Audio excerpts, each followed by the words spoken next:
তোর। আরে যার কেউ নাই তাই না টেনশন করে, যার টাকা নাই সে টাকা নিয়ে টেনশন করে, যার অভিভাবক নাই সে অভিভাবক নিয়ে টেনশন করে, যার মোবাইল নাই সে মোবাইল নিয়ে টেনশন করে। আরে আমি আল্লাহ তো আছি, তো আমি আল্লাহ তো আছি যিনি ইন্নাল্লাহ আলা কুল্লি শাইইন কাদির। আমি আল্লাহ রহমান তো আছি, আমি রহিম তো আছি, আমি গফফার তো আছি, আমি সত্তার তো আছি, সুবহানাল্লাহ। আমি গফফার তো আছি, আমি রাজ্জাক তো আছি।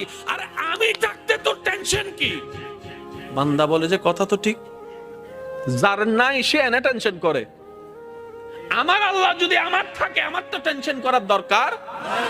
তার মানে আমি এতদিন টেনশন করেছি, আসলে আমি আমার আল্লাহকে রাখতে জানি নাই।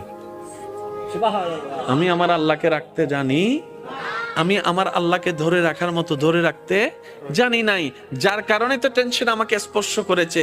সেজন্য দেখবেন আল্লাহ ওয়ালা যারা হয়, মাথার উপর ছাদ নাই কিন্তু টেনশন ছাড়া মুখে